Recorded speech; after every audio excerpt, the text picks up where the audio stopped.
2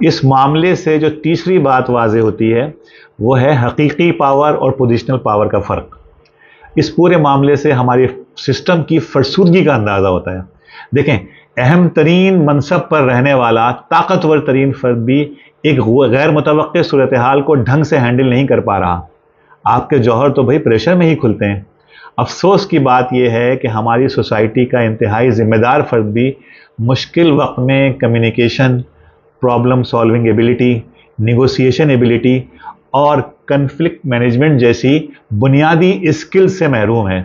اس کا سیدھا سادہ مطلب یہ ہے کہ اسٹیبلشمنٹ میں ہمارے ملک میں اعلیٰ عہدوں پر براجمان لوگ محض اپنے منصب اور پوزیشن کی وجہ سے بڑے نظر آتے ہیں، لیکن جیسے ہی منصب کی چھتری سے محروم ہوتے ہیں شخصیت کا بودا پن واضح ہوتا ہے، اور وہ منصب پر ہوتے ہوئے جن کا فرمایا ہوا مستند ہوا کرتا تھا، منصب سے ہٹتے ہی بالکل عام سے لوگ نظر آتے ہیں. حقیقت یہ ہے کہ یہ معاملہ پرویز مشرف ہوں یا ثاقب نثار، عمران خان ہو یا نواز شریف، سب میں نظر آتا ہے. وہ شعر ہے نا کہ جہل خرد نے دن یہ دکھائے، گھٹ گئے انسان بڑھ گئے سائے. چوتھا سبق جو ہمیں اس پورے واقعے سے ملتا ہے وہ ہے ایموشنل انٹیلیجنس کی اہمیت. یہ بات کہی جاتی ہے، سوشل سائنٹسٹ یہ بات کہتے ہیں کہ آپ کی آج کل کی جو دنیا ہے اس میں کامیابی میں آپ کی آئی کیو، آپ کی جو پروفیشنل اسکلز ہیں ان کا تعلق صرف 5% ہوتا ہے، اور 95% ایموشنل انٹیلیجنس آپ کی کامیابی میں اہم کردار ادا کرتی ہے. یہاں ہمیں نظر آیا کہ ہمارے انتہائی ذمہ دار فرد جو ہیں وہ ایموشنل انٹیلیجنس سے محروم ہیں. اقتدار سب کچھ نہیں ہوتا. اہم بات یہ ہے کہ آپ نے اچھے وقت میں ایسے دوست کتنے بنائے جو برے وقت میں آپ کے ساتھ کھڑے ہوں. کہتے ہیں کہ دنیا ایک پہیے کی مانند ہے، آج آپ اوپر ہیں کل نیچے ہیں.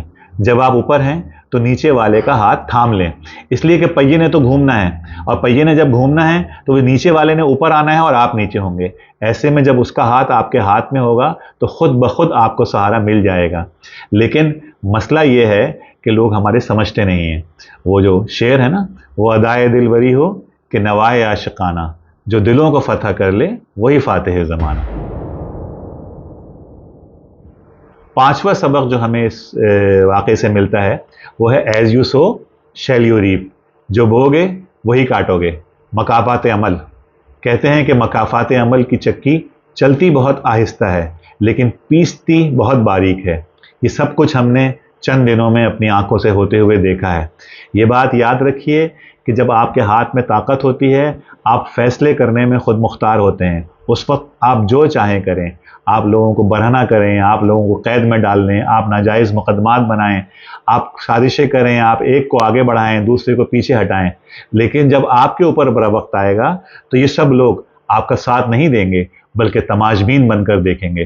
اور طاقتور حلقوں کو یہ بات سمجھ لینی چاہیے کہ بقول نذیر اکبر آبادی سب ٹھاٹ پڑا رہ جائے گا جب لات چلے گا بنجارا.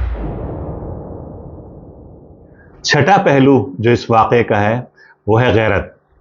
اقبال کا شعر ہے، غیرت ہے بڑی چیز جہانے تگ و دو میں، پہناتی ہے درویش کو تاج سر دارا. بہت بڑی تعداد میں لوگوں کی رائے یہ ہے کہ عزت اور بے عزتی تو اللہ کے ہاتھ میں ہے، لیکن جنرل صاحب کو اس غلیظ آدمی کی بکواس پر نتائج سے بے پرواہ ہو کر بھڑ جانا چاہیے تھا. شاید اس سے کچھ مسائل ضرور کھڑے ہوتے لیکن عزت رہ جاتی. گویا یہ بات کہی جا سکتی ہے کہ شاید زبان کی نامانوسیت کی وجہ سے انہیں معلوم ہی نہیں تھا کہ کیا کہا جا رہا ہے. لیکن اتنی دیر تک اتنے ذمہ دار فرد کا صبر کے ساتھ اتنی بکواس برداشت کرنا، اور پاکستان میں ہماری جو اسٹیبلشمنٹ ہے اس کا اس پورے معاملے پر خاموش رہنا، ویڈیو بنتے دیکھتے رہنا اور اس کے اوپر کوئی احتجاج نہ کرنا، اس کے اوپر کوئی بات نہ کرنا، یہ بہرحال یہ سب کچھ ناقابل فہم ہے اور یہ بات سمجھ میں نہیں آتی. ایک آخری بات جو اس حوالے سے میں کہنا چاہتا ہوں وہ یہ کہ پاکستانی لیڈرز مطالعہ نہیں کرتے. یہ بات ہے کچھ دن پہلے کی، جب مشرف صاحب انڈیا کے دورے پر گئے تھے اور انڈیا کے دورے میں انہوں نے بھرپور میڈیا کوریج حاصل کی، اور واجپئی ان کو آخر میں رخصت کرنے آئے، اور جب مشرف صاحب رخصت ہو گئے تو واجپئی سے کہا گیا کہ مشرف صاحب کے دورے پر تبصرہ کریں، تو انہوں نے ایک بڑا بلیغ تبصرہ کیا، اور یہ بلیغ تبصرہ ہماری پوری تاریخ کا، سیاسی تاریخ کا نچوڑ ہے۔